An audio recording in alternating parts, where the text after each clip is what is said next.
नमस्कार प्यारे दोस्तों, मैं अंजीश मौर्य आप सभी का स्वागत करता हूं आपके अपने YouTube channel expert online classes में। दोस्तों आज हम लोग देखिए मेजरमेंट इंस्ट्रूमेंट के 60 नोट्स का यहां पर रिवीजन करने वाले हैं और बहुत अच्छे से सभी एग्जाम पॉइंट ऑफ व्यू से जितने इंपॉर्टेंट पॉइंट बनते हैं सभी को यहाँ पर हम लोग देखने वाले हैं। तो वीडियो को बिना स्किप किए हुए अच्छे से एक कॉपी पेन ले लीजिए और साथ में लिखते जाइए, 60 नोट्स बनाते जाइए। 60 नोट्स देखिए सेल्फ प्रिपेयर्ड होना चाहिए, अच्छी चीज़ें समझ में आती है कौन सा पॉइंट कहाँ लिखा गया है। तो आइए हम लोग स्टार्ट करते हैं। अगर आपको वीडियो इन्फॉर्मेटिव लगेगा तो प्लीज़ वीडियो को लाइक कीजिएगा, एक प्यारा सा अपना कमेंट छोड़िएगा, चैनल को सब्सक्राइब कर लीजिएगा। आप हमारे टेलीग्राम चैनल पर जुड़ जाइए जिसका लिंक वीडियो के डिस्क्रिप्शन में दिया गया है। तो आइए हम लोग स्टार्ट करते हैं। देखिए मेजरमेंट, देखिए यहाँ पर हम लोग एब्सोल्यूट एरर पहले देखते हैं। तो एब्सोल्यूट एरर को हम लोग डेल्टा आई से लिखते हैं। तो delta I equal to measured value minus true value होता है। तो एब्सोल्यूट एरर क्या है? Measured value minus true value होता है। इसके बाद देखिए इसमें हम इसका रेंज निकालने के लिए तो एब्सोल्यूट एरर जो होता है वो प्लस भी हो सकता है माइनस भी हो सकता है अगर एरर। इसके बाद इसमें नेक्स्ट पॉइंट है, देखिए स्टैटिक करेक्शन जो होता है, स्टैटिक करेक्शन जो है इसमें ट्रू वैल्यू जो होता है एब्सोल्यूट एरर जो होता है उसमें माइनस से मल्टीप्लाई कर देते हैं तो हम ये स्टैटिक करेक्शन आ जाता है। ठीक है, स्टैटिक करेक्शन क्या है? एब्सोल्यूट एरर में माइनस से मल्टीप्लाई कर दीजिए तो आपका स्टैटिक करेक्शन आ जाता है। इसके बाद देखिए नेक्स्ट है इसमें लिमिटिंग एरर जो होता है, एरर या लिमिटिंग एरर होता है। तो डिजायर्ड वैल्यू जो होता है absolute error divided by true value जो है के रेशियो को क्या बोलते हैं? इंटू 100 को परसेंटेज लिमिटिंग एरर बोलते हैं आपसे। तो देखिए एब्सोल्यूट एरर हो गया डिवाइड बाई ट्रू वैल्यू हो गया, तो दोनों का रेशियो जो होता है क्या बोलते हैं? उसको हम लोग एरर बोलते हैं या लिमिटिंग एरर बोलते हैं। तो एब्सोल्यूट एरर की देखिए वैल्यू रखेंगे, एब्सोल्यूट एरर की वैल्यू रख देंगे आप तो measured value minus true value अपन ट्रू वैल्यू इंटू 100 हो जाएगा। तो एरर की ये फार्मूला हो जाएगा आपका। इसके बाद स्केल का रेंज जो होता है, देखिए स्केल का रेंज जो होता है मैक्सिमम वैल्यू से मिनिमम वैल्यू तक जो होता है, मिनिमम वैल्यू से मैक्सिमम वैल्यू तक के रेंज जो होता है उसको हम लोग क्या बोलते हैं? स्केल का रेंज बोलते हैं। तो माइनस से लेकर जीरो से लेकर उसके FSD तक का रेंज जो होता है उसको हम लोग क्या बोलते हैं? स्केल का रेंज बोलते हैं। स्पान जो होता है कितना होता है? तो स्पान लंबाई कितनी होती है? तो मैक्सिमम में से मिनिमम को घटा दीजिए, मैक्सिमम इस जो है इसका रीडिंग बटे माइनस कर दीजिए मिनिमम रीडिंग से, तो आपको स्पान पता चल जाएगा कि भैया इसका स्पान इतना है। ठीक है, रिलेटिव एरर जो होता है, रिलेटिव एरर देखिए क्या है? तो static absolute error divide by true value, one minus absolute error divide by true value के जो है रिलेटिव एरर होता है। यहाँ से देखिए परसेंटेज निकालेंगे तो one minus absolute error upon true value into 100 से मल्टीप्लाई कर देंगे तो आपको एक रिलेटिव एरर आ जाता है। नेक्स्ट पॉइंट है इसमें देखिए error always nearer to zero. Error जो है ऑलवेज नियरर टू जीरो, हम कोशिश करते हैं कि एरर जो है वो हमेशा क्या होता है? जीरो के पास में हो, मतलब कम से कम हो। और accuracy always nearer to one, accuracy जो होता है हम कोशिश करते हैं कि वन के क्लोज में हो। इसके बाद गारंटेड एक्यूरेसी एरर आता है। देखिए गारंटेड एक्यूरेसी एरर जो है,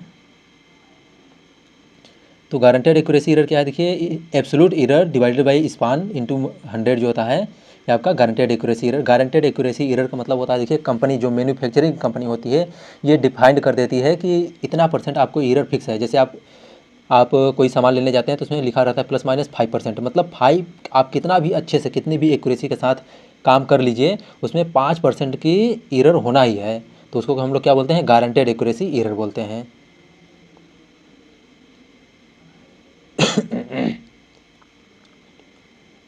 देखिए लिमिटिंग एरर जो होता है, जैसे जैसे हम बढ़ते हैं लिमिटिंग एरर क्या होता है? बढ़ता जाता है, मतलब कि पॉइंटर फुल स्केल पे जैसे पहुंचते हैं तो लिमिटिंग एरर क्या होता है? घटने लगता है। देखिए limiting error is decrease when the pointer reach toward the full scale value. Full scale value तक जैसे जैसे हम बढ़ जाते हैं तो लिमिटिंग एरर जो होता है वो घटता जाता है। So the value measured should be at least 1/3 of scale. मतलब इसके बाद देखिए टाइप ऑफ एरर जो होता है, टाइप ऑफ एरर में देखिए कौन कौन से एरर होते हैं। तो टाइप ऑफ एरर जो होता है, देखिए टाइप ऑफ एरर में पहला ग्रास एरर होता है। तो ग्रास एरर जो होता है ह्यूमन मिस्टेक के कारण होता है, मानव के गलती की वजह से ह्यूमन जो ग्रास एरर होता है इसको रिड्यूस करने के लिए दो या दो से अधिक ऑब्जर्वर का यूज करके हम लोग इसको क्या करते हैं? सही करते हैं। जो मतलब किसी पता लगा कि रीडिंग वो ले रहा है जिसको दिखाई नहीं दे रहा है, हाँ, तो उसमें क्या होगा कि वो बार बार रीडिंग को गलत लेगा। तो इसलिए हम क्या करते हैं? दो या दो से अधिक के ऑब्जर्वर को रख के ग्रास एरर को हम लोग क्या करते हैं? मिनिमाइज करते हैं। इसके बाद देखिए सिस्टमेटिक एरर जो होता है, सिस्टमेटिक एरर जो है, तो सिस्टमेटिक एरर जो है ये 3 टाइप के होते हैं। तो इंस्ट्रूमेंटल, इन्वायरमेंटल और इसके बाद ऑब्जर्वेशनल एरर। तो इन सब इसको हम लोग देखते हैं। देखिए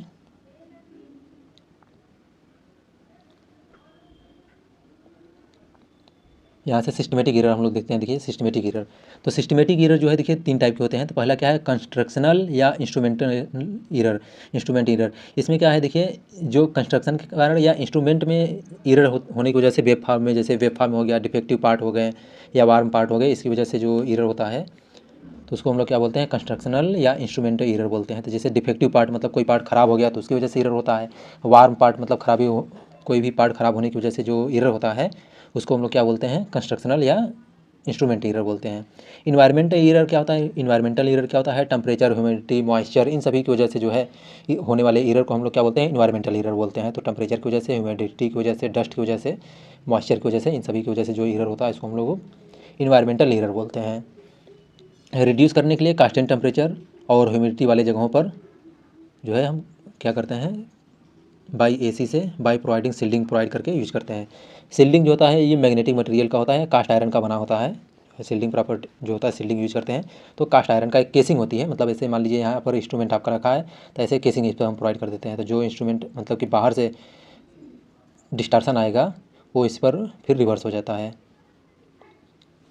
इसके बाद ऑब्जर्वेशनल एरर होता है। तो ऑब्जर्वेशनल एरर जो होता है, बैलेंस एरर इसको हम लोग बोलते हैं। तो by placing pointer to scale, देखिए ऑब्जर्वेशनल एरर क्या है देखिए, तो बैलेंस एरर होता है। तो रिड्यूस कैसे करते हैं, तो by placing A pointer of scale, तो पॉइंटर का स्केल जो होता है इसको प्लेस करके, चेंज करके इसको चेंज करते हैं। इसके बाद देखिए नेक्स्ट है इसमें करेक्टरिस्टिक है। करेक्टरिस्टिक में कौन सा, जैसे एक्यूरेसी क्या होता है, देखिए एक्यूरेसी क्या होता है, प्रिसीजन क्या होता है, सेंसिटिविटी क्या होता है, रिपीटेबिलिटी क्या होती है, इन सभी को यहाँ पर देखने वाले हैं। देखिए तो एक्यूरेसी जो है देखिए क्या है, degree of closeness to the true value. तो जो ट्रू वैल्यू के, एक्चुअल वैल्यू ट्रू वैल्यू के पास में जितना होगा एक्यूरेसी उतनी अच्छी होगी। तो एक्यूरेसी ये रिप्रेजेंट करता है कि कोई भी वैल्यू जो मेजर्ड वैल्यू हो ट्रू वैल्यू के कितना पास है। इसके बाद प्रिसीजन जो होता है, प्रिसीजन देखिए क्या है, it is the measured of repeatability. मतलब कि प्रिसीजन जो है, परिशुद्धता जो होती है, देखिए क्या करता है, एक ही वैल्यू को बार बार रिपीट करता है। तो ये दिखाता है कि हाँ जो हम मेजर कर रहे हैं वैल्यू वो एक्यूरेट है। मतलब ये एक्यूरेसी का नहीं रिप्रेजेंट करता है, लेकिन हाँ जो वैल्यू आप मेजर करते हैं उसको डिफाइन करता है कि हाँ जो वैल्यू आप मेजर कर रहे हैं, बार बार 0.9 आ रहा है, बार बार 0.8 आ रहा है, तो ये जो वैल्यू है क्या है, प्रिसीजन है। सेंसिटिविटी क्या होती है, देखिए सेंसिटिविटी जो होती है, सेंसिटिविटी क्या है देखिए, सेंसिटिविटी जो होता है change in output divide by change in input होता है। तो high sensitivity are always preferred, हम कोशिश करते हैं कि सेंसिटिविटी जो है वो हाई हो। तो सेंसिटिविटी की यूनिट क्या होती है, ओम पर वोल्ट होती है या 1/FSD होती है। रिजोल्यूशन क्या होता है, देखिए रिजोल्यूशन जो है, रिजोल्यूशन क्या है, it is defined as smallest measurement input. Input में जो है रिजोल्यूशन क्या है, स्मॉलेस्ट मेजरमेंट ऑफ इनपुट में जो हम मेजरमेंट करते हैं स्मॉलेस्ट, वो रिजोल्यूशन को रिप्रेजेंट करता है। हाई रिजोल्यूशन ऑलवेज प्रीफर्ड, हम चाहते हैं कि रिजोल्यूशन जो है वो अच्छी हो। लोडिंग इफेक्ट क्या होता है, देखिए लोडिंग इफेक्ट में, लोडिंग इफेक्ट क्या होता है, डिस्टार्सन में take place in the form of attenuation, wave form distortion, phase shift. मतलब कि इसकी वजह से जो है वेव फॉर्म जो होता है एटेन्यूएशन हो जाता है, या वेव फॉर्म में डिस्टार्सन हो जाता है, या फेज शिफ्ट में चेंजिंग आती है। इसकी वजह से लोडिंग इफेक्ट की वजह से होता है। लोडिंग इफेक्ट को मिनिमाइज करने के लिए हाई सेंसिटिव जो है वोल्टमीटर का हम लोग यूज करते हैं। तो लोडिंग इफेक्ट जो होता है इन्वर्सली प्रोपोर्शनल होता है सेंसिटिविटी के।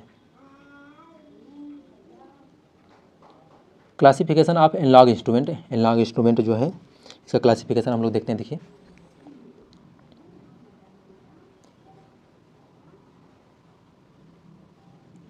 क्लासिफिकेशन ऑफ एनालॉग इंस्ट्रूमेंट, तो 3 टाइप के इंस्ट्रूमेंट होते हैं। देखिए indicating type instrument, recording type instrument और integrating type instrument. Only display the reading, integrating type instrument जो होता है ये क्या करता है, डिस्प्ले रीडिंग को क्या करता है, डिस्प्ले करता है ओनली। और कौन कौन से होते हैं, जैसे आपका अमीटर हो गया, वोल्ट मीटर हो गया, PMMC हो गया, EMMC हो गया, आपका EMI टाइप हो गए, इलेक्ट्रोस्टैटिक वोल्ट मीटर हो गया, ओम मीटर हो गया, मेगर हो गया, ये सभी इंडिकेटिंग टाइप के इंस्ट्रूमेंट होते हैं। रिकॉर्डिंग टाइप के इंस्ट्रूमेंट, जैसे रिकॉर्डिंग टाइप के कौन कौन से इंस्ट्रूमेंट होते हैं, देखिए तो recording type instrument storage facility and record data continuous variation. जैसे आप जाते हैं, देखिए आप कभी हार्ट बीट चेक कराए होंगे तो अपना ECG से जो होता है तो उसमें देखते हैं तो जो आता है तो ऐसे ऐसे मतलब करके आता है, तो बताता है कि आपका हार्ट बीट कैसे मतलब धड़क रहा है तो ये बताता है। तो उसे मतलब ये ग्राफ के रूप में जो है डाटा को आप क्रिकेट में देखते होंगे, क्रिकेट में जो होता है स्निकोमीटर जो होता है, स्निकोग्राफ जो है, तो उसमें क्या होता है स्निकोमीटर में जो अगर आप स्टंप में कहीं भी बाल अगर टच करती है तो वो ग्राफ के रूप में ऐसे मतलब उसमें क्या आता है वेरिएशन दिखाता है। तो वहाँ से जैसे और उसके बाद सिस्मोग्राफ जो होता है, सिस्मोग्राफ जो है भूकंप, तो उसमें रिक्टर स्केल पर दिखा देता है, मतलब उतार चढ़ाव या वेरिएशन उसमें कुछ डिस्टार्सन मतलब दिखाता है। तो डाटा जो है ग्राफ के रूप में उसको रिप्रेजेंट करता है। देखिए स्टोर फैसिलिटी होता है record data continuous variation. Example में कौन सा होता है देखिए, sub station recording instrument, XY recorder होता है, सिस्मोग्राफ होता है, स्निकोमीटर होता है, ये सभी जो है रिकॉर्डिंग टाइप के इंस्ट्रूमेंट होते हैं। इसके बाद इंटीग्रेटिंग टाइप के इंस्ट्रूमेंट आते हैं। देखिए इंटीग्रेटिंग टाइप के कौन से इंस्ट्रूमेंट है, total of electrical quantity over a specified period of time, मतलब कि जितना एक निश्चित समय में जो टोटल इलेक्ट्रिकल क्वांटिटी होती है उसको क्या करता है ये ऐड करके जो है बताता है आपको कि इतने टाइम में इतना आप मतलब कि यूनिट जो है पावर को कंज्यूम किए हैं। जैसे आपका सिंगल फेज इंडक्शन मोटर हो गया, 3 फेज इंडक्शन मीटर हो गया, एनर्जी मीटर हो गया, ये सभी इंटीग्रेटिंग टाइप के इंस्ट्रूमेंट होते हैं। मूविंग सिस्टम, देखिए मूविंग सिस्टम कौन कौन से होते हैं, तो मूविंग सिस्टम जो होता है, moving system produce the deflecting force, ये डिफ्लेक्टिंग फोर्स को प्रोड्यूस करते हैं। Light weight and made of aluminium, जो है एल्युमिनियम का बनाया जाता है मूविंग सिस्टम को। इसमें सपोर्ट के लिए देखिए कौन कौन से होते हैं, तो इसमें सपोर्ट के लिए सस्पेंशन होता है, तो टार्क सस्पेंशन होता है। तो पहला सस्पेंशन है मूविंग में, देखिए सस्पेंशन जो होता है, तो सस्पेंशन के लिए इसको हम क्या करते हैं सपोर्ट करने के लिए बनाते हैं। देखिए ठीक है, ये मान लीजिए कोई एल्युमिनियम डिस्क है, इसके बाद ये रिबन से कनेक्टेड रहता है, और ये रिबन किसका बना होता है, तो बेरिलियम कॉपर का या फास्फर ब्रांच का बना होता है। अगर आप जैसे कास्टली मटेरियल का बनाना चाहते हैं तो बेरिलियम कॉपर का बनाते हैं, नहीं तो नॉर्मली फास्फर ब्रांच का बना होता है ये। इसके बाद पिवोट या फिर ज्वेल बेरिंग क्या होता है, देखिए ज्वेल बेरिंग जो है, the moving system is mounted on spindle made of hardened steel का जो है बना होता है मूविंग सिस्टम। और jewel bearing is made by sapphire material का बना होता है, सेफायर्ड मटेरियल का जो है ज्वेल बेरिंग जो होता है सेफायर्ड मटेरियल का बना होता है। और pointer made of light aluminium जो होता है एल्युमिनियम का बनाया जाता है। पॉइंटर को हम लोग किसका बनाते हैं, एल्युमिनियम का बनाते हैं। ग्रेविटी कंट्रोल, देखिए ग्रेविटी कंट्रोल क्या होता है, TC equal to F into L होता है। तो एफ का वैल्यू जो होता है mg साइन थीटा होता है। आप वर्टिकल और हॉरिजॉन्टल में जब डिवाइड करेंगे तो यहाँ से तो आता है, इसका जो वैल्यू आता है mg साइन थीटा आता है, और यल उसका क्या है टार्क है। एफ इंटू एल होता है ना, एफ इंटू डी होता है, तो torque equal to F into D होता है। तो यल लेंथ यल माने हैं, तो यल हो जाएगा यहाँ से। एडवांटेज क्या है, no ageing effect, temperature effect इसमें दोनों नहीं होते हैं, एजिंग इफेक्ट और टेम्परेचर इफेक्ट नहीं होते हैं, क्योंकि ग्रेविटी कंट्रोल टेक्निक है, इसमें कोई भी जैसे मैग्नेटिक फील्ड का इफेक्ट नहीं होता है, तो इस वजह से एजिंग इफेक्ट नहीं होता है। डिसएडवांटेज यही है कि इसको हमेशा वर्टिकली पोजीशन में यूज किया जाता है।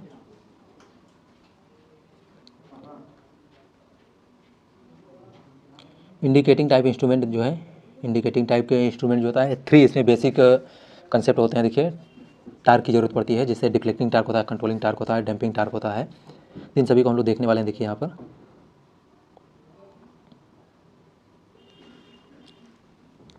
डिफ्लेक्टिंग टार्क क्या होता है, तो डिफ्लेक्टिंग टार्क जो होता है पॉइंटर को अपने इनिशियल पोजीशन से मूव करने के लिए क्या होता है डिफ्लेक्टिंग टार्क की ज़रूरत पड़ती है। देखिए move the pointer from its initial position में से मूव करने के लिए जो पॉइंटर के डिफ्लेक्टिंग टार्क की ज़रूरत पड़ती है।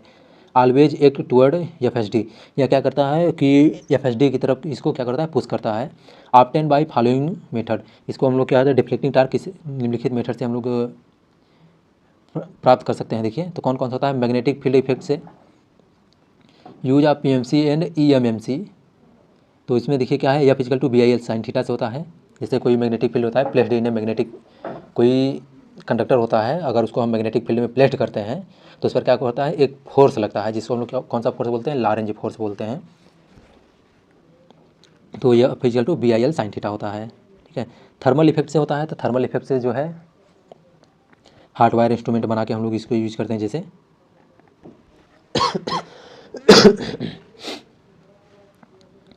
थर्मल इफेक्ट से हो गया। इसके बाद देखिए I²R से प्रोड्यूस करके हम लोग यूज करते हैं। इलेक्ट्रोस्टैटिक इफेक्ट से करते हैं तो ये इलेक्ट्रोस्टैटिक वोल्टमीटर में यूज करते हैं हम लोग।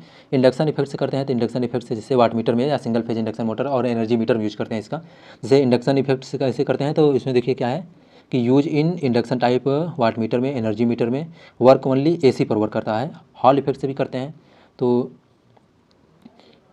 Use in Poynting vector in instrument में करते हैं इसका। कंट्रोलिंग टार्क कैसे होता है देखिए, कंट्रोलिंग टार्क जो है पॉइंटर को क्या करता है वापस ले आने के लिए, वापस इनिशियल पोजीशन में ले आने के लिए हम लोग क्या करते हैं कंट्रोलिंग टार्क प्रोवाइड करते हैं। देखिए back the pointer to its original position, अपने ओरिजिनल पोजीशन पर ले आने के लिए हम लोग क्या करते हैं कंट्रोलिंग टार्क का यूज करते हैं। इसके बाद स्प्रिंग कंट्रोल जो है, स्प्रिंग कंट्रोल टेक्निक जो होता है कौन देखिए हेलिकल स्प्रिंग का यूज करते हैं हम लोग इसको अपने पोजीशन लाने के लिए। तो इससे हुक्स ला जो होता है वो यहीं से आता है, तो हेलिकल स्प्रिंग यूज करते हैं। स्पायरल स्प्रिंग का भी यूज करते हैं तो K=TC/θ न्यूटन मीटर/रेडियन होता है। Spring made of phosphor branch, देखिए स्प्रिंग जो होता है किसका बना होता है फास्फर ब्रांच का बना होता है या फिर बेरिलियम कॉपर का बना होता है। और इसका स्प्रिंग का डिसएडवांटेज ये है कि इसमें एजिंग इफेक्ट होता है, टेम्परेचर वेरिएशन होता है, कास्टली होता है, कास्ट भी अच्छा खासा होता है, तो ये सब इसके डिसएडवांटेज हैं। डैम्पिंग टार्क जो होता है देखिए, डैम्पिंग टार्क जो होता है ये ऑक्सीलेशन को रिड्यूस करने के लिए, जैसे हमारा पॉइंटर होता है तो पॉइंटर क्या करता है वाइब्रेट करता रहता है, ऑक्सीलेशन करता रहता है, तो उसको रिड्यूस करने के लिए क्या यूज करते हैं तो डैम्पिंग टार्क का जरूरत पड़ती है। तो देखिए damp out the number of oscillation, damp out the number of oscillation, damp out का मतलब होता है रिमूव करने के लिए, ऑक्सीलेशन को रिमूव करने के लिए हम लोग क्या यूज करते हैं डैम्पिंग टार्क का यूज करते हैं। डैम्पिंग टार्क डायरेक्टली प्रोपोर्शनल जो होता है स्पीड के स्क्वायर के प्रोपोर्शनल होता है। इसमें कौन कौन सा टेक्निक होता है डैम्पिंग के लिए देखिए, एयर फ्रैक्शन डैम्पिंग होता है, फ्लूइड फ्रैक्शन डैम्पिंग होता है, एडी करंट डैम्पिंग होता है, तो ये सभी हैं। जैसे देखिए एयर फ्रैक्शन डैम्पिंग क्या है, देखिए air friction damping use whenever there is an electromagnet, जहाँ पर इलेक्ट्रोमैग्नेट यूज करते हैं वहाँ पर एयर फ्रैक्शन डैम्पिंग का यूज करते हैं। जैसे आपका EMMC हो गया, MI टाइप इंस्ट्रूमेंट हो गया, इन सभी में यूज करते हैं। Fluid friction damping electrostatic voltmeter में यूज करते हैं। और ED करंट डैम्पिंग जो होता है, ED करंट डैम्पिंग क्या यूज करते हैं जैसे PMC में, हॉट वायर में, इंडक्शन टाइप एनर्जी मीटर में यूज करते हैं।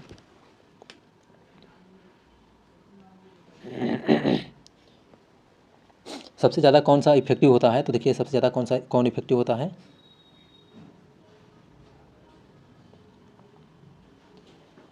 इफेक्टिवनेस में देखेंगे तो सबसे ज़्यादा एडी करंट डैम्पिंग होता है, इसके बाद फ्लूइड फ्रैक्शन डैम्पिंग होता है, एयर फ्रैक्शन डैम्पिंग होता है। लेकिन प्रेफरेंस किसको देते हैं हम लोग एयर फ्रैक्शन डैम्पिंग को, तब उसके बाद एडी करंट डैम्पिंग को, फिर फ्लूइड फ्रैक्शन डैम्पिंग को। फ्लूइड फ्रैक्शन डैम्पिंग काफ़ी कास्टली होता है तो जनरली यूज़ नहीं करते हैं।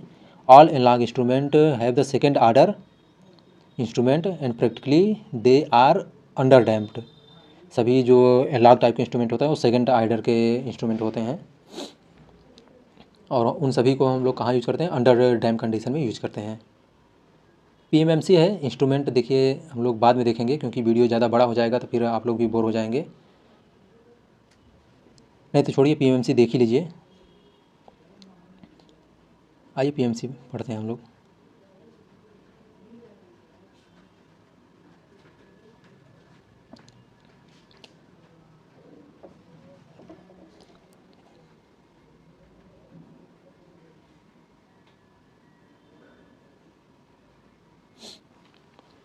PMMC इंस्ट्रूमेंट, PMMC क्या होता है देखिए परमानेंट मैग्नेट मूविंग कॉइल होता है, इसका फुल फॉर्म होता है।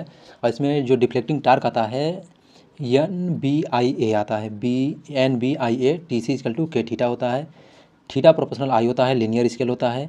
TD प्रोपोर्शनल I जो होता है ये ओनली DC पर वर्क करता है। और इसकी सेंसिटिविटी जो होती है देखिए delta theta upon del I होता है, तो इसकी सेंसिटिविटी जो होती है 20 से लगभग 30 ओम पर वोल्ट होता है। सेंसिटिविटी जो होता है TD/A होता है, करंट जो होती है डिफ्लेक्टिंग टार्क अपन करंट होता है। टार्क टू वेट रेशियो जो है बहुत ज़्यादा होता है, देखिए वेट जो होता है कम होता है, टार्क बहुत ज़्यादा होता है, इस वजह से सेंसिटिविटी जो होती है वो बहुत ज़्यादा होता है। Torque to weight ratio represent the sensitivity, torque to weight ratio जो होता है देखिए टार्क टू वेट रेशियो जो होता है रिप्रेजेंट द सेंसिटिविटी को ये डायरेक्टली रिप्रेजेंट करता है। फ्रैक्शनल एरर बहुत कम होता है क्योंकि टार्क बहुत ज़्यादा होता है, वेट बहुत कम होता है, तो फ्रैक्शनल एरर बिल्कुल नहीं होता है, टेम्परेचर एरर नहीं होता है, फ्रिक्वेंसी एरर नहीं होता है, एजिंग इफेक्ट नहीं होता है, स्ट्रे मैग्नेटिक लॉस जो होती है वो सब नहीं होता है इसमें। एडवांटेज क्या देखिए, यूज इन एरोस्पेस, एरोप्लेन में, एरोस्पेस इंडस्ट्री में, जीरो फ्रिक्वेंसी पर यूनिफॉर्म स्केल होता है, ओनली डीसी पर वर्क करते हैं, नॉट एसी पर। ये सभी जो है इसके एडवांटेज हैं देखिए। इसके बाद जो है देखिए PMC as a ammeter, PMC as a ammeter ही देखिए, तो PMC as a ammeter use करते हैं देखिए। तो इसमें 0 से 5 माइक्रो एम्पियर तक विदाउट एनी संट 0 से 5 एम्पियर तक को मेजर कर सकते हैं। रेंज एक्सटेंड करने के लिए हम लोग क्या करते हैं देखिए, इसके संट में जो है, संट में पीएमसी के संट में एक हम क्या करते हैं, वेरी लो वैल्यू का रेजिस्टेंस को पैरेलल में संट में ऐड करते हैं। इससे क्या होता है, जो इसका रेंज होता है वो एक्सटेंड हो जाता है। तो we connect low value resistance in parallel with meter, meter के पैरेलल में एक लो वैल्यू का रेजिस्टेंस को ऐड करते हैं। तो यहाँ से देखिए आता है, तो RSH की वैल्यू जो होती है, RSH की वैल्यू क्या होती है, Rm/m-1 होता है। संट वैल्यू जो होता है किसका बना होता है, तो मैग्नीन का बना होता है। देखिए संट जो वैल्यू होती है वो किसका बना होता है, तो मैग्नीन का बना होता है। यहाँ पर देखिए मैग्नीन जो होता है, मैग्नीन किसका किसका मिश्रण होता है, तो ये कापर 84%, मैग्नीन 12% और निकल जो है 4% का बना होता है। टेम्परेचर कोफिशिएंट 0 होता है, एजिंग इफेक्ट नहीं होता है। Ammeter is always connected in series, internal resistance of ideal ammeter is 0। Ideal ammeter जो होता है, आइडियल अमीटर जो होता है इसका इंटरनल रेजिस्टेंस जो होता है 0 होता है, और आइडियल करंट सोर्स जो होता है उसका इंटरनल रेजिस्टेंस जो होता है इनफाइनाइट होता है। ये आप लोग दोनों ध्यान रखिएगा, डायरेक्टली क्वेश्चन पूछा जाता है हमें। इसके बाद देखिए PMC as a volt meter, तो PMC as a volt meter जो है देखिए, to connect the high value of resistance in series with meter is known as the multiplier. तो जो हम उसकी वैल्यू जो रेजिस्टेंस सीरीज रेजिस्टेंस ऐड करते हैं उसकी वैल्यू कितनी होती है, तो Rm/m-1 होता है। तो यहाँ से हम निकाल सकते हैं, यम क्या बोलते हैं उसको, यम को मल्टीप्लायर बोलते हैं। इसकी वैल्यू क्या होती है, new value upon old value होती है। Internal resistance of ideal voltmeter is infinite, ideal voltmeter का इंटरनल रेजिस्टेंस इनफाइनाइट होता है, और आइडियल वोल्टेज सोर्स का जो इंटरनल रेजिस्टेंस होता है वो 0 होता है। इसीलिए हम क्या करते हैं, वोल्टमीटर को शॉर्ट सर्किट करते हैं, और करंट सोर्स को जो है, सॉरी वोल्टेज सोर्स को हम क्या करते हैं, शॉर्ट सर्किट करते हैं, और करंट सोर्स को हम ओपन करते हैं। तो यहाँ से इंटरनल रेजिस्टेंस, वोल्ट मीटर जो इंटरनल रेजिस्टेंस होता है वो इनफाइनाइट होता है, और volt meter always connected in parallel. इसमें देखिए है, to reduce the positive temperature coefficient it is connected a swamping resistance. अगर पॉजिटिव टेम्परेचर कोफिशिएंट को रिड्यूस करना हो, रिड्यूस करने के लिए हम क्या करते हैं, हम चाहते हैं कि हमारा जो टेम्परेचर कोफिशिएंट हो वो लो से लो हो, मतलब कि रेजिस्टेंस में वेरिएशन ना हो। तो उसके लिए हम लोग क्या करते हैं, देखिए स्वैम्पिंग रेजिस्टेंस कनेक्ट करते हैं मीटर ब्रांच के सीरीज में। इससे क्या होता है, देखिए स्वैम्पिंग रेजिस्टेंस होता क्या है एक्चुअल में, ये एक हाई वैल्यू का रेजिस्टेंस होता है जिसकी वैल्यू जो होती है लगभग 20 से 30 टाइम जो होती है मीटर रेजिस्टेंस के होती है। इसके बाद नेक्स्ट इंस्ट्रूमेंट है देखिए moving iron instrument, moving iron instrument next है। इसमें हम लोग देखते हैं, देखिए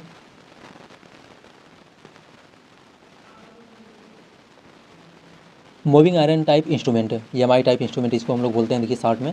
तो it work on the self inductance of coil, ये सेल्फ इंडक्टेंस ऑफ कॉयल पर वर्क करता है। TD जो होता है डिफ्लेक्टिंग टार्क जो होता है 1/2 I² DL/d थीटा होता है। या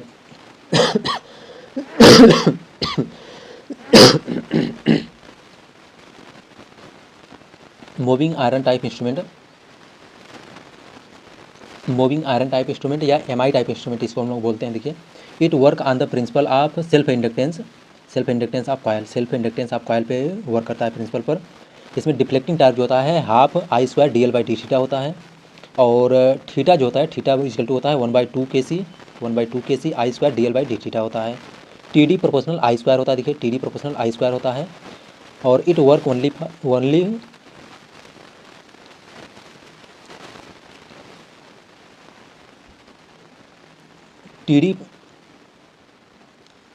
TD प्रोपोर्शनल I² होता है, work for both AC and DC दोनों पर वर्क करता है, AC और DC दोनों पर वर्क करता है। इसके बाद नेक्स्ट पॉइंट इसमें देखिए MI type scale does not follow square law को फॉलो नहीं करता है, और इसका जो है ये RMS वैल्यू को मेजर करता है, ट्रू वैल्यू को मेजर नहीं करता, RMS वैल्यू को मेजर करता है। स्केल जो होता है नॉन लीनियर स्केल होता है, नॉन यूनिफॉर्म होता है स्केल। इसके बाद देखिए एडवांटेज जो है, एडवांटेज क्या है इसका,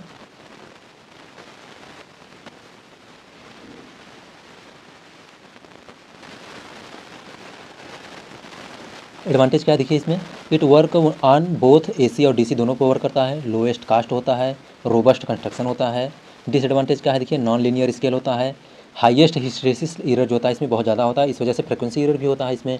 use only for power frequency पर इसको हम लोग यूज करते हैं। M type watt meter does not exist.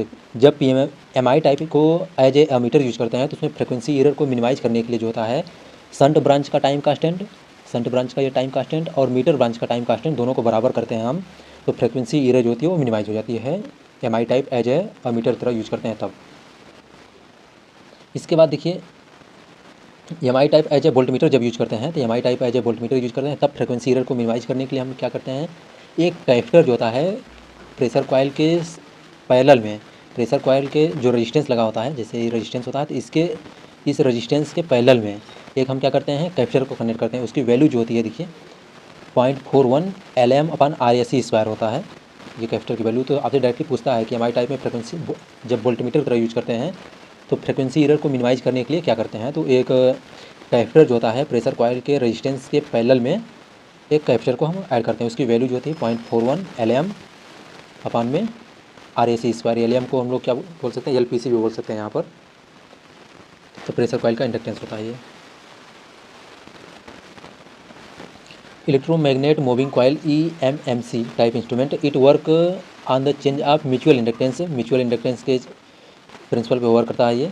और इसमें देखिए TD जो होता है IPC ICC फिक्स कॉइल का और मूविंग कॉइल का करंट, फिक्स कॉइल मतलब IPC ICC into cos angle of cosine angle of IPC into ICC, मतलब IFC मतलब फिक्स कॉइल का करंट और मूविंग कॉइल का करंट इंटू DM/dt का होता है डिफ्लेक्टिंग टार्क के लिए। For measurement of current end voltage both fix coil and moving coil connected in series.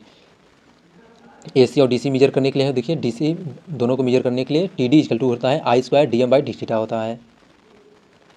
Scale जो होता है नॉन यूनिफॉर्म होता है। Scale does not follow square law को फॉलो नहीं करता है। For measurement of power both fix coil and moving coil are connected in parallel. जब अगर हमको देखिए करंट और वोल्टेज को मेजर करना होता है तो हम क्या करते हैं, फिक्स कॉइल को और जो मूविंग कॉइल होता है मतलब प्रेशर कॉइल और करंट कॉइल दोनों को हम सीरीज में कनेक्ट करते हैं। लेकिन अगर हमको पावर मेजर करना है तो पावर मेजर करना होता है तो फिक्स कॉइल को और करंट कॉइल को हम पैरेलल में कनेक्ट करते हैं। एडवांटेज क्या देखिए, AC और DC दोनों पे वर्क करते हैं। हिस्टैरिसीस एरर बिल्कुल नहीं होता है, एडी करंट एरर भी नहीं होती है। और इसके बाद यूज एज ट्रांसफ़र टाइप के इंस्ट्रूमेंट के लिए यूज़ करते हैं। It use up to 10 kilo मतलब 10,000 हर्ट तक फ्रिक्वेंसी के लिए यूज कर सकते हैं इसको। डिसएडवांटेज क्या होता है देखिए, नॉन लीनियर होता है, स्केल जो है नॉन लीनियर होता है, कास्टली होता है, हाईएस्ट कास्ट होता है, लो सेंसिटिविटी होती है। और देखिए अपना थोड़ा सा प्यारा सा सपोर्ट बनाए रखिए। यूट्यूब चैनल के लिए सपोर्ट बहुत ज़रूरी होता है, तो आप लोग थोड़ा सपोर्ट कीजिए। बाकी मैं वादा करता हूँ आप लोगों से कि कंटेंट मैं आप लोगों को बेस्ट दूंगा। आइए स्टार्ट करते हैं। देखिए हार्ट वायर इंस्ट्रूमेंट हम लोग यहाँ पर पढ़ेंगे। देखिए हार्ट वायर इंस्ट्रूमेंट क्या होता है, तो हार्ट वायर इंस्ट्रूमेंट होता है ये सीरियल इफेक्ट पे वर्क करता है। इसमें क्या होता है कि एक प्लेटिनम इरिडियम का जो है वायर होता है उसको हम गर्म करते हैं, हीट करते हैं, तो उससे क्या होता है जो दोनों टर्मिनल पर है वो वोल्टेज जो है इंड्यूस होता है। ठीक है, यहाँ से देखिए heart wire instrument heart wire type instrument में है, तो डेल्टा एल जो होता है डायरेक्टली प्रोपोर्शनल टू हीट होता है, या फिर डेल्टा एल जो होता है डायरेक्टली प्रोपोर्शनल टू I²R होता है। ठीक है, अगर करंट मेजर करना होता है अमीटर की तरह यूज कर रहे हैं हार्ट वायर इंस्ट्रूमेंट को, तो delta L directly proportional to I² होता है। और अगर वोल्टेज हम मेजर कर रहे हैं, वोल्टेज मीटर की तरह यूज कर रहे हैं, तो डेल्टा एल जो है डायरेक्टली प्रोपोर्शनल टू वोल्टेज के स्क्वायर का होता है। और इसमें डेल्टा एल क्या है देखिए, लेंथ में जो चेंजिंग होता है, लेंथ में हीट करते हैं तो लेंथ में जो चेंजिंग होता है, वायर के लेंथ में चेंजिंग होता है, उसको हम लोग डेल्टा एल से रिप्रेजेंट करते हैं। एडवांटेज देखिए क्या है इसका, एडवांटेज क्या होता है तो देखिए AC और DC दोनों पे वर्क करता है, RMS वैल्यू को मेजर करता है। ठीक है, इसमें हिस्टैरिसीस लॉस जो होती है, हिस्टैरिसीस एरर बिल्कुल नहीं होती है। फ्रीक्वेंसी रेंज जो होता है देखिए मेगाहर्ट्ज में फ्रीक्वेंसी रेंज होता है इसका। डिसएडवांटेज क्या होता है, स्केल जो होता है नॉन यूनिफॉर्म होता है, स्लो होता है और स्लगिश रिस्पांस होता है, रिस्पांस अच्छा नहीं होता है। मोर पावर कंज्यूप्शन होता है, पावर ज़्यादा कंज्यूम करता है। ठीक है, इससे ज़्यादा हार्ट वायर इंस्ट्रूमेंट में कुछ भी नहीं पूछेगा, तो आप लोग इसको नोट डाउन कर लीजिए अच्छे से। आइए नेक्स्ट पॉइंट देखते हैं हम लोग। थर्मोकपल देखिए क्या होता है, थर्मोकपल जो है देखिए थर्मोकपल जो है टेम्परेचर जो होता है, टेम्परेचर से EMF इंड्यूस होता है। जब हम उसमें क्या होता है दो टर्मिनल लेते हैं, दो टर्मिनल के सिरों को जब हम गर्म करते हैं तो उस पर क्या होता है EMF इंड्यूस होता है। ये कैसे होता है देखिए, चेंज इन रेजिस्टेंस, टेम्परेचर जब हम बढ़ाते हैं तो उसके रेजिस्टेंस में चेंजिंग होता है, जिसकी वजह से EMF जो है इंड्यूस होता है। जैसे RTED हो गया, उसके बाद आपका थर्मिस्टर हो गया, ये सभी क्या है, थर्मोकपल के एग्जाम्पल हैं। इलेक्ट्रोस्टैटिक वोल्ट मीटर देखिए क्या है, इलेक्ट्रोस्टैटिक वोल्ट मीटर में इलेक्ट्रोस्टैटिक वोल्ट मीटर में जो है ये देखिए, लीनियर अगर मोशन होता है, लीनियर टाइप का मोशन के लिए आप यूज़ करते हैं, तो उस समय जो होता है हाफ V² DC/dx। dx क्या होता है, लीनियर डिस्प्लेसमेंट होता है, dx या dl होता है। तो यहाँ से लीनियर डिस्प्लेसमेंट के लिए क्या है देखिए, अगर hot wire electrostatic volt meter जो होता है उसको हम लोग लीनियर अगर डिस्प्लेसमेंट के लिए यूज़ कर रहे हैं, मोशन के लिए यूज़ कर रहे हैं, तो इट वर्क देखिए किस पर वर्क करता है, तो it's work on the change in capacitor, capacitor के चेंजिंग पर ये वर्क करता है। FD जो होता है 1/2 V² DC/dx होता है, और x = 1/2 देखिए क्या होता है, तो x = 1/2 V² KC DC/dx होता है। ये दोनों फार्मूला याद रखिएगा आप। और डिफ्लेक्टिंग टार्क पर जो फोर्स लगता है इसके लिए है। Suitable for high voltage measurement के लिए, हाई वोल्टेज मेजरमेंट के लिए सुटेबल होता है। अगर आप सर्कुलर मोशन को के लिए यूज कर रहे हैं, इलेक्ट्रोस्टैटिक टाइप वोल्ट मीटर जो होता है सर्कुलर मोशन के लिए यूज कर रहे हैं, तो TD जो होता है देखिए, TD हाफ V² DC/dθ होता है। dθ क्या है, एंगुलर के लिए है, एंगुलर मोशन जो होता है डिस्प्लेसमेंट के लिए हम लोग क्या करते हैं, dθ का यूज करते हैं। एडवांटेज क्या है देखिए, यह जो होता है AC work on AC and DC, AC और DC दोनों पर वर्क करता है। हिस्टेसिस एरर नहीं होती है, ED करंट एरर नहीं होती है, लो पावर कंजप्शन होता है। ये सभी एडवांटेज है। Best suitable for high voltage के लिए सबसे अच्छा सुटेबल होता है। डिसएडवांटेज क्या है देखिए, डिसएडवांटेज जो है,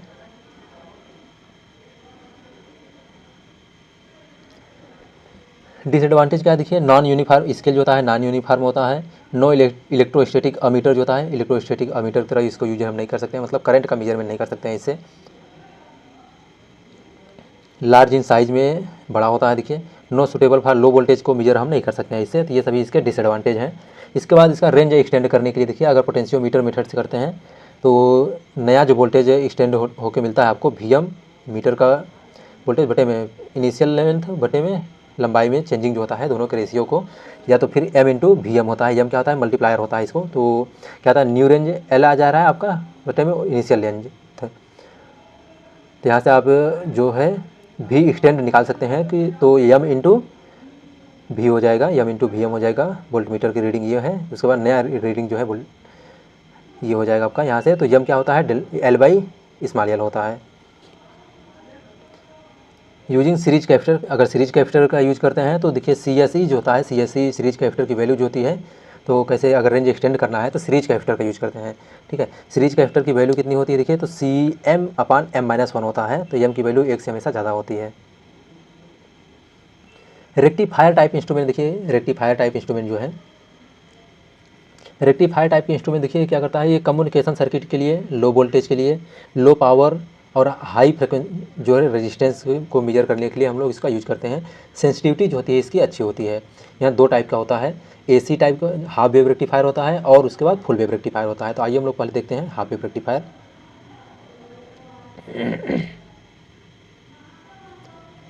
हाफ वेव रेक्टिफायर में देखिए क्या है, हाफ वेव रेक्टिफायर, तो हाफ वेव रेक्टिफायर में जो रीडिंग मिलती है देखिए, form factor into DC voltage जो है, आउटपुट में DC वोल्टेज मिलता है, तो उसमें DC वोल्टेज में फॉर्म फैक्टर का मल्टीप्लाई कर देंगे तो आपको रेक्टिफायर टाइप इंस्ट्रूमेंट जो है उसका रीडिंग मिल जाएगी आपको।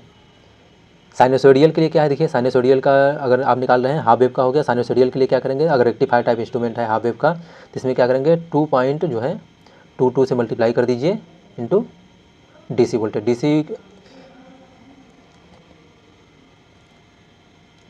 ठीक है, यहाँ से तो जो रीडिंग आ जाएगी हाफ रेक्टिफायर टाइप इंस्ट्रूमेंट का 2.22 इंटू VDC आ जाएगा। केस नंबर सेकंड है देखिए, केस नंबर सेकंड में इनपुट इज चेंज, अगर सातूथ वेव है तब उसके लिए क्या करेंगे, 2.30 फॉर्म फैक्टर इसका और इंटू DC हो जाएगा। DC जो होता है ज़्यादा सेंसिटिव होता है एज कम्पेयर टू AC के। स्क्वायर वेव होता है, स्क्वायर वेव के लिए देखिए, स्क्वायर वेव के लिए मल्टीप्लाइंग फैक्टर जो होता है 2 होता है। इसमें reading of square wave rectifier जो है 2 इंटू DC वोल्टेज होता है। Next point full wave rectifier में देखिए, फुल वेव रेक्टिफायर जो है full wave rectifier type instrument में अगर है साइन वेव अगर दे रहे हैं तो देखिए फॉर्म फैक्टर साइन वेव का 1.11 होता है। तो यहाँ से जो आपको सेंसिटिविटी आएगी, देखिए सेंसिटिविटी आ जाएगी डीसी की, तो 1.11 इंटू AC की सेंसिटिविटी मिल जाएगी आपको यहाँ से। सातूथ वेव के लिए 1.15 इंटू DC होता है देखिए। इसके बाद देखिए अगर स्क्वायर वेव है, स्क्वायर वेव के लिए AC की सेंसिटिविटी और DC की सेंसिटिविटी दोनों बराबर होती है। इसके बाद देखिए एडवांटेज क्या है, देखिए यूनिफॉर्म स्केल होता है। एडवांटेज क्या है, यूनिफॉर्म स्केल होता है, लो पावर कंज्यूम करता है। डिसएडवांटेज क्या होता है, देखिए सेपरेट कैलिब्रेशन की हमको नीड होती है, आउटपुट इफेक्टेड होता है, टेम्परेचर की वजह से आउटपुट जो है इफेक्टेड होता है। इसके बाद देखिए नेक्स्ट है, इसमें लोग यहाँ से कंपेयर थोड़ा सा देख लेते हैं, उसके बाद फिर मेजरमेंट ऑफ रेजिस्टेंस देखते हैं। कंपेयर में देखिए क्या है,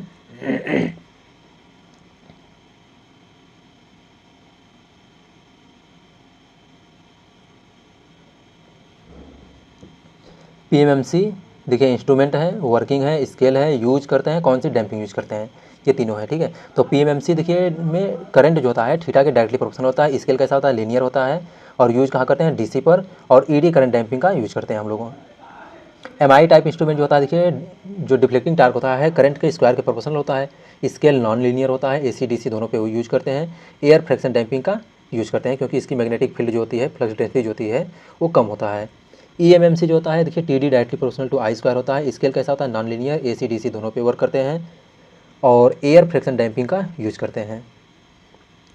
थर्मल जो होता है, थर्मल टाइप इंस्ट्रूमेंट जो है, तो थर्मल टाइप या हार्ड वायर इंस्ट्रूमेंट जो होता है देखिए, इसमें क्या है कि delta L directly proportional to heat के होता है, और नॉन लीनियर स्केल होता है, AC DC दोनों पे वर्क करते हैं। ED करंट डैम्पिंग जो है यूज किया जाता है। इलेक्ट्रोस्टैटिक वोल्टमीटर देखिए है, तो इसमें TD प्रोपोर्शनल V स्क्वायर का होता है, स्केल नॉन लीनियर होता है, AC DC दोनों के लिए यूज करते हैं। फ्लूइड फ्रैक्शन डैम्पिंग का यूज करते हैं। इसके बाद रेक्टिफायर टाइप इंस्ट्रूमेंट जो होता है, स्केल देखिए लीनियर होता है, AC पे वर्क करते हैं इसको।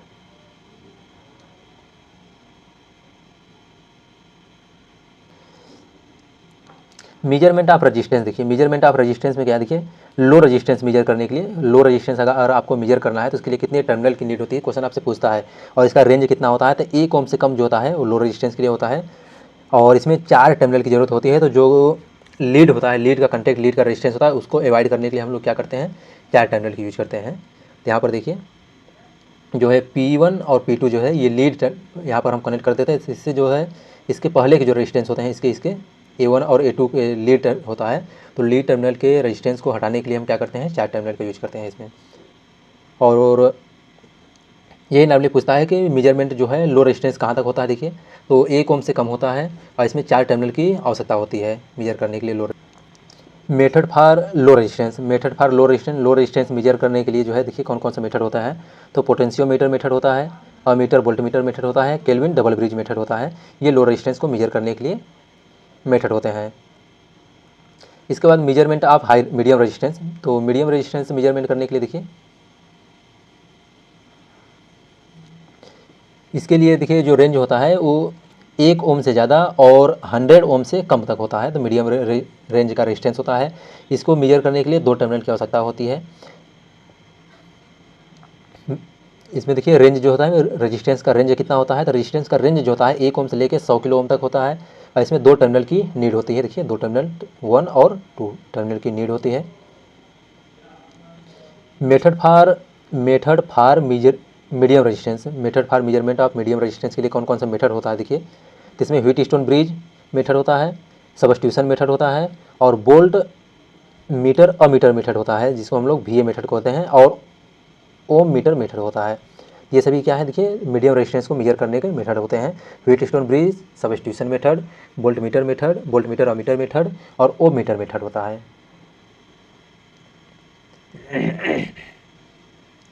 इसके बाद measurement of high resistance measure करने के लिए क्या होता है देखिए 100 किलो ओम से एबव जो होता है उसको हम लोग क्या करें, 0.1 मेगा ओम होता है, तो 0.1 मेगा ओम या फिर 100 किलो ओम से एबव जो होता है रेजिस्टेंस, उसको हम लोग हाई रेजिस्टेंस के श्रेणी में रखते हैं।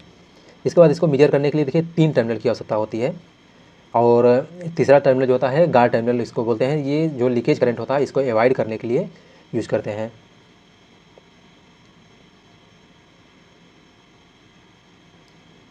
मेथड ऑफ हाई रेजिस्टेंस को मेजर करने का देखिए कौन कौन सा मेथड होता है। तो हाई रेजिस्टेंस को मेजर करने के लिए कौन कौन सा मेथड होता है देखिए, direct deflection method, loss of charge method, megger method, mega ohm या तो फिर क्या होता है देखिए ब्रिज मेथड होता है। ये सभी है। देखिए व्हीटस्टोन ब्रिज को हम लोग देखते हैं पहले।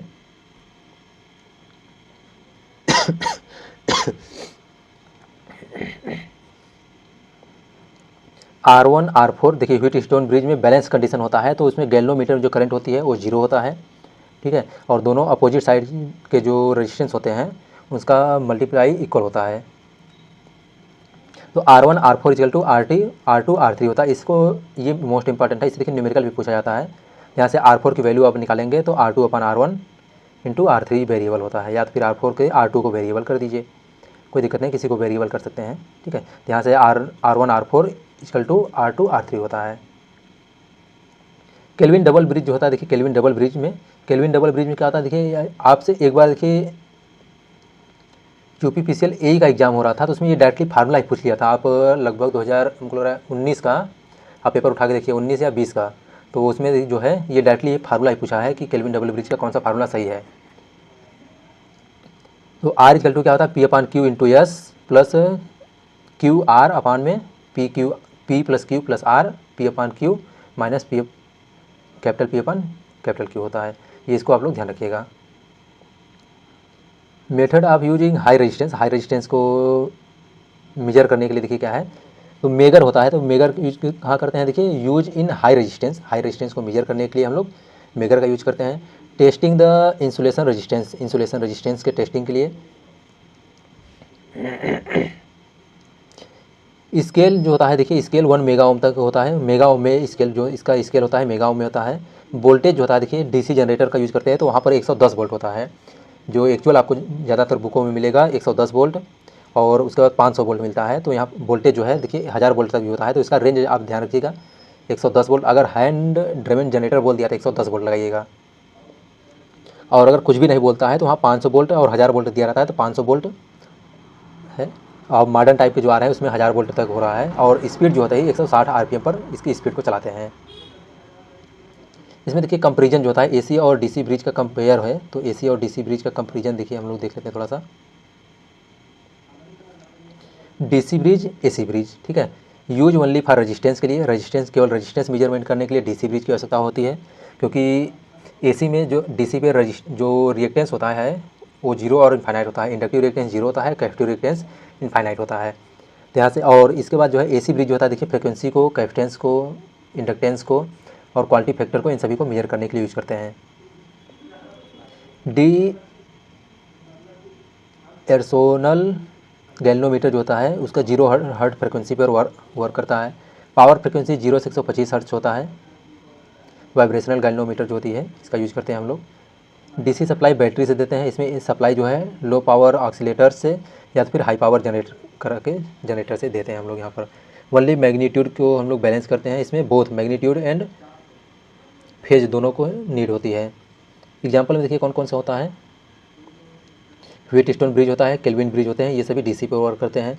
हेडफोन जो होते हैं ऑडियो फ्रिक्वेंसी रेंज 20 किलोहर्ट्ज तक जो होते हैं।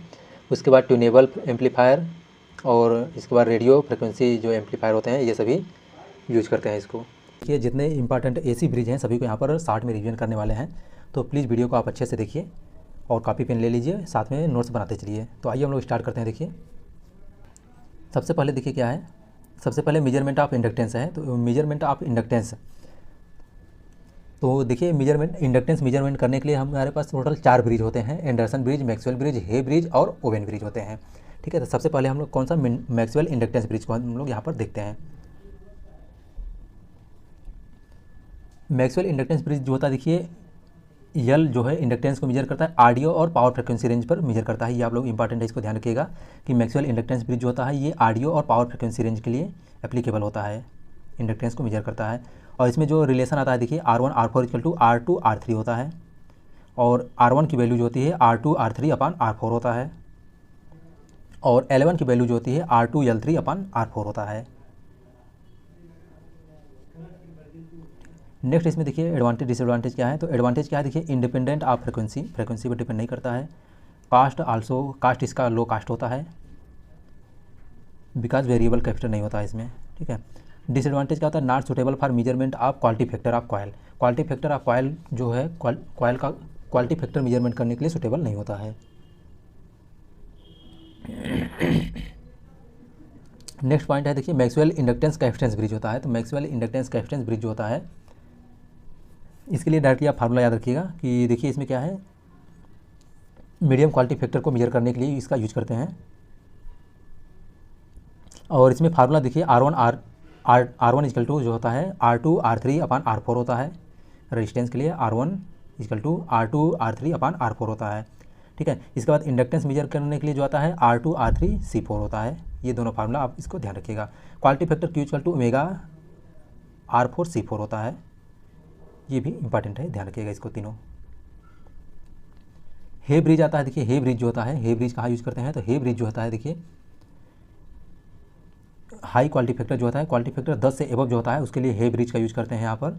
और हे ब्रिज जो होता है क्वेश्चन आपसे पूछता है कि हाई क्वालिटी फैक्टर मेजर करने के लिए कौन सा ब्रिज सुटेबल होता है, तो हे ब्रिज जो होता है हाई क्वालिटी फैक्टर को मेजर करने के लिए सुटेबल होता है। इसमें जो फार्मूला आता है देखिए omega square R2 R3 R4 C4 का स्क्वायर होता है। इसके बाद इंडक्टेंस जो आता है देखिए इंडक्टेंस का फार्मूला जो आता है इसमें R2 R3 C4 होता है। क्वालिटी फैक्टर जो होता है 1 अपान ओमेगा R4 C4 होता है। एडवांटेज क्या है, best suitable for high quality factor. High quality factor को मेजर करने के लिए सबसे ज़्यादा सुटेबल होता है और ये फ्रीक्वेंसी पर डिपेंड करता है। ये इसका डिसएडवांटेज है क्योंकि फ्रीक्वेंसी चेंजिंग होने की वजह से जो है इसमें वेरिएशन आने लगते हैं। ओवेन ब्रिज है, देखिए ओवेन ब्रिज जो है, ओवेन ब्रिज देखिए ओवेन ब्रिज क्या है, तो ओवेन ब्रिज के लिए R1 equal to C4 R2 upon C3 होता है। इंपॉर्टेंट है, इसको ध्यान रखिएगा ओवेन ब्रिज। इसके बाद इंडक्टेंस जो निकल के आता है देखिए R2 R3 C4 होता है। R2 R3 L1 equal to inductance L1 equal to R2 R3 C4 होता है। क्वालिटी फैक्टर देखिए मेजरमेंट करने के लिए तो मीडियम क्वालिटी फैक्टर के लिए भी इसको यूज करते हैं, तो ओमेगा R3 C3 होता है, ओमेगा R3 C3 होता है, ठीक है। ये इंपॉर्टेंट है, इसको ध्यान रखिएगा। क्वालिटी फैक्टर डायरेक्टली फार्मूला देके पूछ सकता है कौन से ब्रिज का ये फार्मूला है। ये फ्रिक्वेंसी पे जो है बैलेंस इक्वेशन जो होता है फ्रिक्वेंसी पर डिपेंड नहीं करता है, उससे इंडिपेंडेंट रहता है। नेक्स्ट देखिए एंडरसन ब्रिज है। एंडरसन ब्रिज जो होता है ये लो क्वालिटी फैक्टर मेजरमेंट करने के लिए सुटेबल होता है। ये कैपेसिटेंस को मेजर करता है, देखिए measurement capacitor in term of inductance. Capacitance को भी इससे निकाल सकते हैं, इंडक्टेंस को भी निकाल सकते हैं।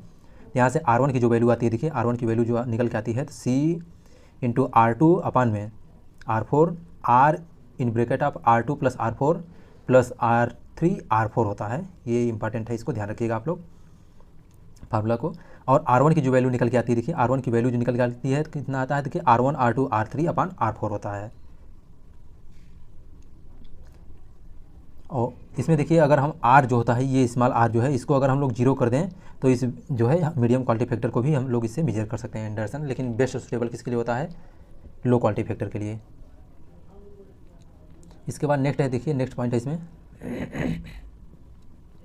मीडियम क्वालिटी फैक्टर जो मेजरमेंट ऑफ कैपेसिटेंस है। देखिए कैपेसिटेंस मेजर करने के लिए कौन कौन सा होता है, तो इसमें देखिए कौन कौन सा होता है, डिसॉर्टिव ब्रिज होता है, डिसिप्सेशन फैक्टर मेथड होता है, शेयरिंग ब्रिज मेथड होता है और इसके बाद वेन ब्रिज होता है।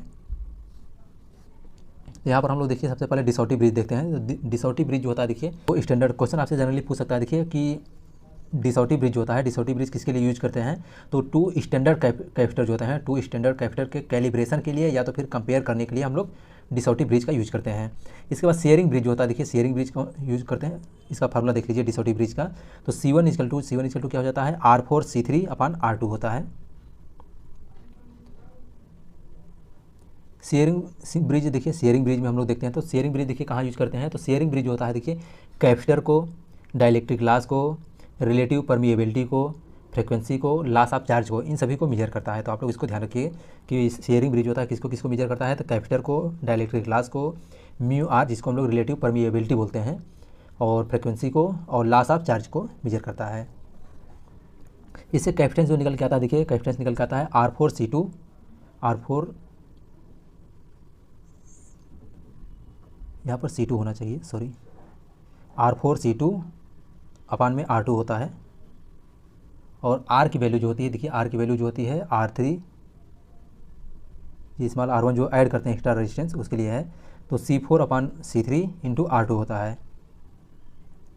Measurement of frequency, frequency measurement करने के लिए कौन सा ब्रिज यूज करते हैं? देखिए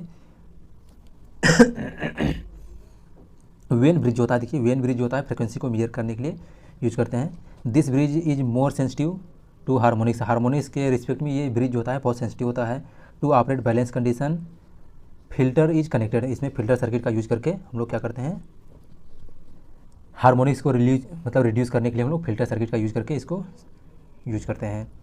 यूज एज ए नाच फिल्टर के रूप में यूज करते हैं इसका, जो वेन ब्रिज होता है इसको हम लोग का नाच फिल्टर के रूप में यूज करते हैं। फंडामेंटल फ्रिक्वेंसी और कैपेसिटर को मेजर करने के लिए भी हम लोग वेन ब्रिज एक्सीलेटर का यूज करते हैं, वेन ब्रिज का। इसमें देखिए फार्मूला जो निकल के आता है, देखिए बैलेंस कंडीशन में टोटल फार्मूला निकल के आता है। तो यहाँ से देखिए R4/R2 equal to R3/R1 plus C1/C3 होता है। फ्रिक्वेंसी निकालने के लिए देखिए F इक्वल टू क्या होता है, 1/2 R1 R3 C1 C3 होता है। तो R1 R3 बराबर रखते हैं, C1 C2 को बराबर रखते हैं। तो यहाँ पर बैलेंस कंडीशन जब होता है तब उसमें जो निकल के आता है फ्रिक्वेंसी देखिए वेन ब्रिज का, तो 1/2 RC हो जाता है। बैलेंस कंडीशन के लिए देखिए क्या फार्मूला होता है, तो बैलेंस कंडीशन के लिए जो है होता है आपका R4 इक्वल टू 2R2 होता है। फ्रिक्वेंसी जो होता है देखिए यहाँ से 1/2 RC हो जाता है। वैगनार अर्थ डिवाइस, देखिए वैगनार अर्थ डिवाइस क्या होता है, देखिए वैगनार अर्थ डिवाइस होता है to eliminate the effect of earth capacitance को एलिमिनेट करने के लिए हम लोग क्या यूज करते हैं, वैगनार अर्थ डिवाइस का यूज करते हैं। इंपॉर्टेंट है, इसको ध्यान रखिएगा। और देखिए आप लोग थोड़ा सा लिख लीजिए, देखिए कॉपी पेन उठाइए लिख लीजिए। इंडक्टेंस इफेक्ट को मिनिमाइज करने के लिए हम लोग बाईफ्लायर बाइंडिंग यूज करते हैं। कैपेसिटेंस इफेक्ट को रिड्यूस करने के लिए आर्टन पेरी बाइंडिंग यूज करते हैं। लीकेज करंट को रिड्यूस करने के लिए हम लोग गाइड टर्मिनल को यूज करते हैं। थर्मो इलेक्ट्रिक जो होता है, थर्मो इलेक्ट्रिक इफेक्ट या सीबेक इफेक्ट को रिड्यूस करने के लिए हम लोग रिवर्सिबल स्विच का यूज करते हैं। और स्ट्रे लॉस जो होता है, स्ट्रे लॉस को रिड्यूस करने के लिए हम लोग शिल्डिंग का यूज करते हैं। तो इतना आइए हम लोग स्टार्ट करते हैं। देखिए डायनोमीटर टाइप वाटमीटर जो होता है, डायनोमीटर टाइप वाटमीटर में क्या है, तो देखिए हम डायनोमीटर टाइप इंस्ट्रूमेंट होता है, इसको हम लोग एज ए वाटमीटर यूज करते हैं। तो इसमें देखिए क्या है कि दो कॉइल होती है, एक करंट कॉइल होती है, एक प्रेशर कॉइल होती है। तो करंट कॉइल को हम लोग दो पार्ट में डिवाइड कर देते हैं। तो करंट कॉइल को हम लोग क्या बोलते हैं, देखिए फिक्स कॉइल बोलते हैं। करंट कॉइल को हम लोग फिक्स कॉइल बोलते हैं। और इसको टू पार्ट में डिवाइड कर देते हैं। देखिए एक पार्ट ये हो गया, एक पार्ट ये हो गया, दो पार्ट में डिवाइड कर देते हैं। और करंट कॉइल की प्रॉपर्टी जो होती है, देखिए इसमें करंट को कैरी करने के लिए बनाया जाता है, लोड के सीरीज में कनेक्ट करते हैं। और इसमें क्या होता है, नंबर ऑफ टर्न कम होता है और थिक वायर का बना होता है, जिससे रेजिस्टेंस जो होता है कम होता है। प्रेशर कॉइल है, देखिए प्रेशर कॉइल जो है, प्रेशर कॉइल क्या है, इसमें देखिए हम वोल्टेज, इसको हम लोग क्या बोलते हैं, मूविंग कॉइल भी बोलते हैं। और इसमें लार्ज नंबर ऑफ टर्न होता है, थिन वायर पतले तार का बना होता है, जिससे रेजिस्टेंस क्या होता है इसका ज़्यादा होता है। नेक्स्ट पॉइंट है इसमें देखिए, in dynamometer type wattmeter LC short connection by providing the compensating coil. LC short terminal जो होता है, देखिए एक एमसी शॉर्ट होता है, एक एलसी शॉर्ट होता है। तो एलसी शॉर्ट जो कनेक्शन होता है, इसमें अमीटर जो होता है, अमीटर के किधर करते हैं हम लोग, सप्लाई साइड करते हैं। तो ये एक्स्ट्रा करंट लेने लगता है, तो उसको हम लोग हटाने के लिए क्या करते हैं, कंपनसेटिंग कॉइल का यूज़ करते हैं। और अपोजिट करंट कॉइल के अपोजिट और प्रेशर कॉइल के सीरीज में हम लोग इसको लगाते हैं। एलसी शॉर्ट और एमसी शॉर्ट कनेक्शन में जो ईरर होता है, ईरर को हम लोग क्या करते हैं, इक्वल करते हैं। तब जो मेजर्ड रेजिस्टेंस आता है, ट्रू वैल्यू का रेजिस्टेंस आता है, कितना आता है, देखिए अंडर रूट में आरपीसी इंटू आरसीसी होता है। ये इंपॉर्टेंट, इससे न्यूमेरिकल भी पूछा जाता है, तो इसको ध्यान रखिएगा। नेक्स्ट पॉइंट है इसमें देखिए,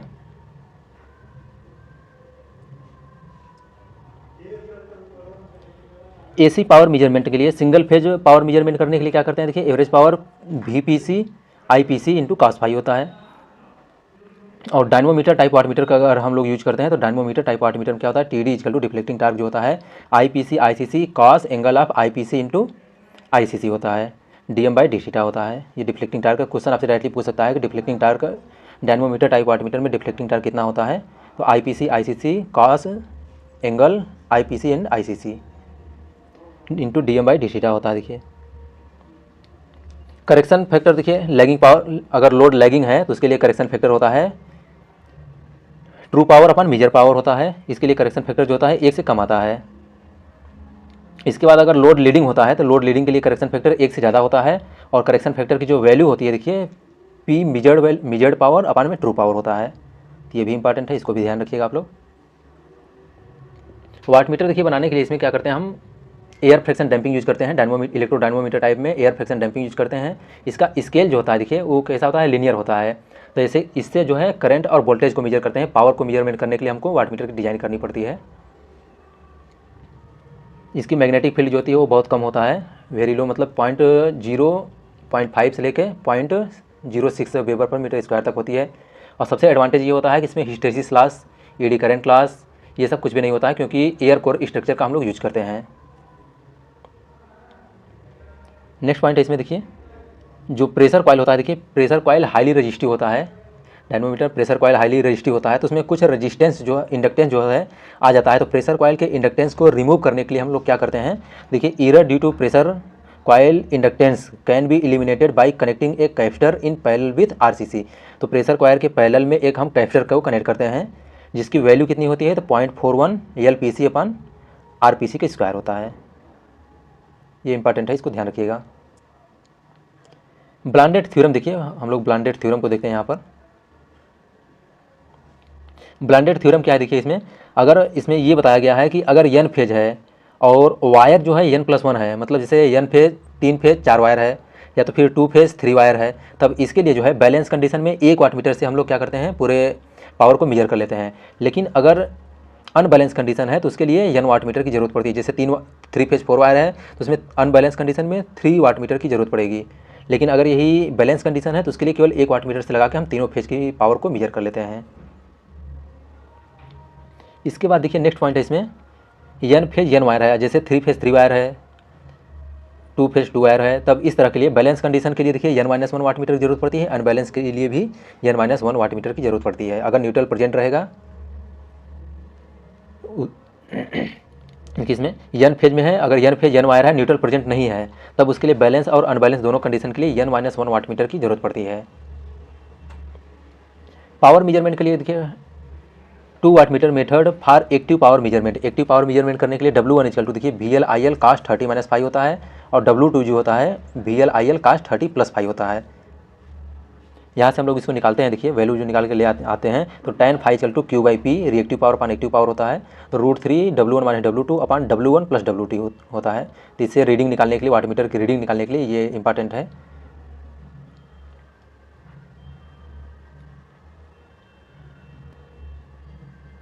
नेक्स्ट, और ये मोस्ट इंपॉर्टेंट है, देखिए इससे हमेशा क्वेश्चन पूछा जाता है, तो इसको आप लोग बहुत अच्छे से नोट करके देखिए।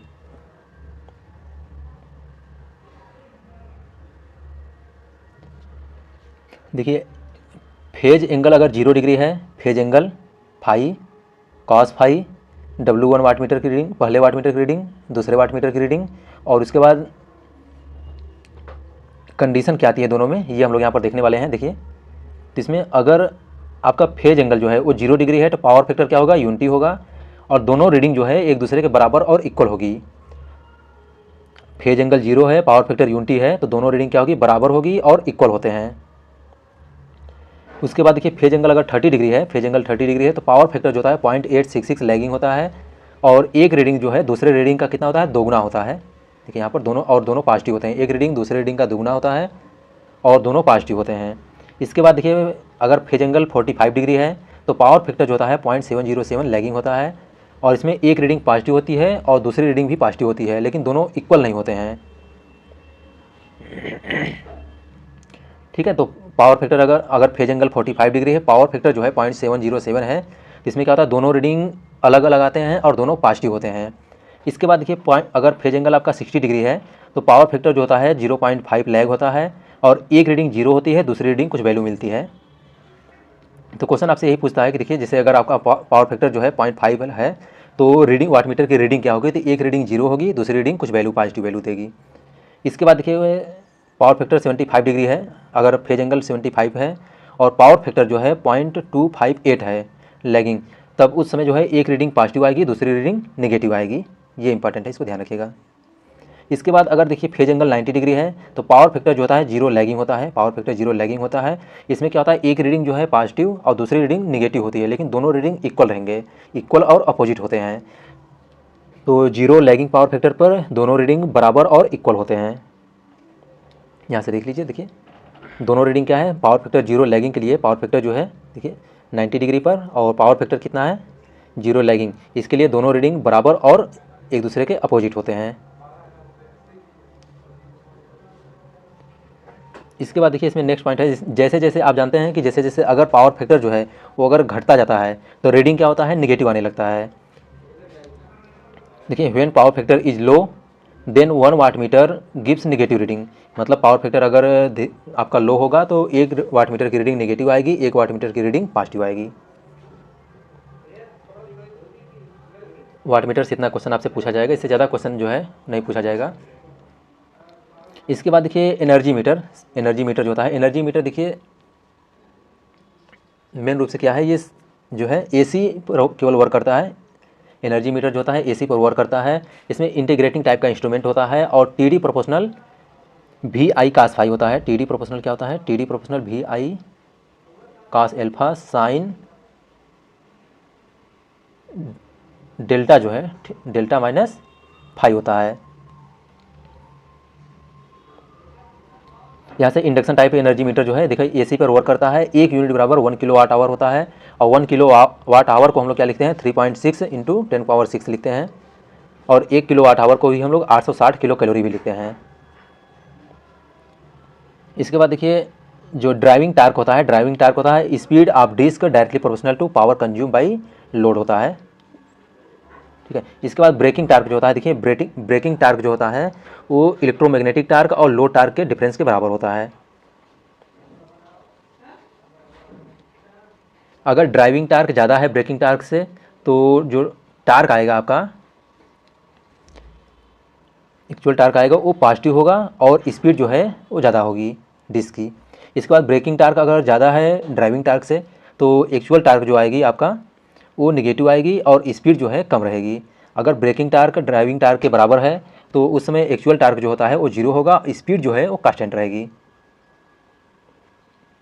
इसके बाद मीटर कांस्टेंट देखिए आता है, तो मीटर कांस्टेंट से क्वेश्चन पूछता है आपसे कि मीटर कांस्टेंट की यूनिट क्या होती है। सबसे इंपॉर्टेंट यही है कि मीटर कांस्टेंट की यूनिट क्या होती है, तो रिवोल्यूशन पर किलोवाट आवर होता है। रिवोल्यूशन पर किलोवाट आवर होता है। इसमें के की वैल्यू क्या होती है, देखिए revolution made by aluminium disc divided by energy consume by consumer.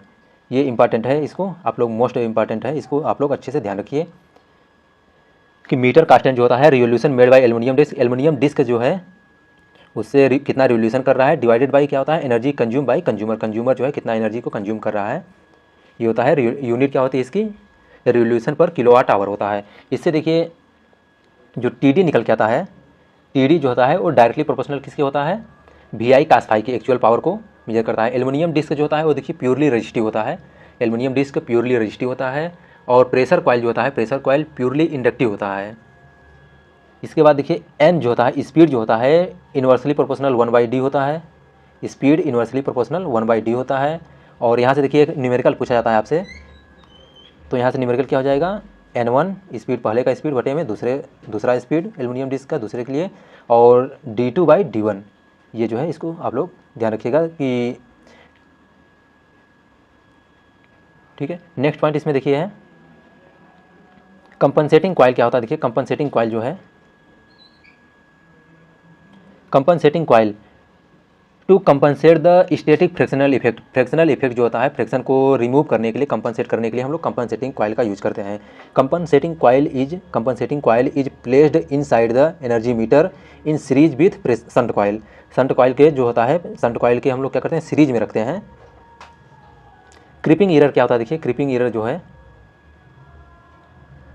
Creeping error जैसे आप एनर्जी मीटर है, ठीक है आपका एनर्जी मीटर है, लोड को आप सप्लाई नहीं दे रहे हैं लेकिन उस समय जो है डिस्क एल्युमिनियम डिस्क होता है वो धीरे धीरे जो है रोटेट करता रहता है जिसकी वजह से जो है पावर कंज्यूम होती है। तो इस एरर को ही हम लोग क्या बोलते हैं, बिना लोड का एल्युमिनियम डिस्क का रोटेट करना क्रीपिंग एरर होता है। Creeping error is slow rotation of aluminium disc under no load condition. Under no load condition में एल्युमिनियम डिस्क का स्लो रोटेशन जो है क्रीपिंग होता है। Creeping error is always positive होता है। देखिए क्रीपिंग एरर जो होता है हमेशा पॉजिटिव होता है। क्रीपिंग एरर का फार्मूला क्या होता है, देखिए देख लीजिए,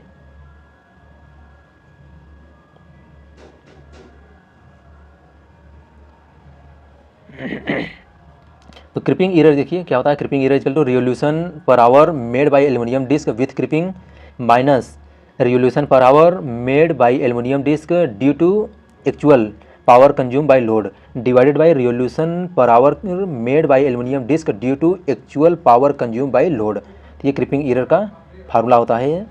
इसको आप लोग ध्यान रखिए। इसके बाद देखिए क्रिपिंग एरर होता किसकी वजह से है, तो क्रिपिंग एरर किसकी वजह से होता है,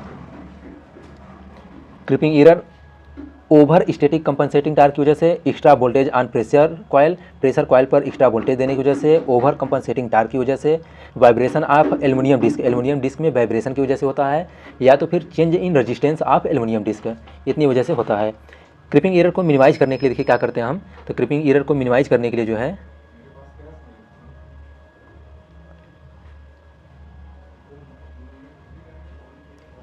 क्रिपिंग एरर, देखिए रीजन क्या होता है क्रिपिंग एरर का, तो क्रिपिंग एरर का पहले बताए थे कि ओवर स्टैटिक कंपनसेटिंग टायर की वजह से, extra voltage on pressure coil, excessive temperature में चेंजिंग होने की वजह से रेजिस्टेंस क्या होता है, एल्युमिनियम डिस्क का रेजिस्टेंस जो होता है वो चेंज हो जाता है, या vibration of aluminium disc, excessive temperature rise mechanical या वाइब्रेशन ऑफ एल्युमिनियम डिस्क, इसकी वजह से जो है क्रिपिंग एरर होता है। इसके बाद क्रिपिंग एरर को मिनिमाइज करने के लिए हम लोग क्या करते हैं, देखिए तो क्रिपिंग एरर को मिनिमाइज करने के लिए हम लोग 2 अपोजिट ड्रिल होल करते हैं, 2 अपोजिट एल्युमिनियम डिस्क पर अपोजिट ड्रिल कर देते हैं 2, या तो फिर 2 स्मॉल आयरन पीस को रखते हैं। ये 2 मेथड है इसको क्रिपिंग एरर को मिनिमाइज करने के लिए। ठीक है दोस्तों, बाकी आपको वीडियो कैसा लगा आप लोग कमेंट करके जरूर बताइएगा। अगर वीडियो इन्फॉर्मेटिव लगता है तो प्लीज़ वीडियो को लाइक कीजिए, चैनल को सब्सक्राइब कीजिए और बेल आइकन को प्रेस कर लीजिए। आप हमारे टेलीग्राम चैनल से जुड़ सकते हैं जिसका लिंक वीडियो के डिस्क्रिप्शन में दिया गया है। ठीक है दोस्तों, thank you so much for watching my video.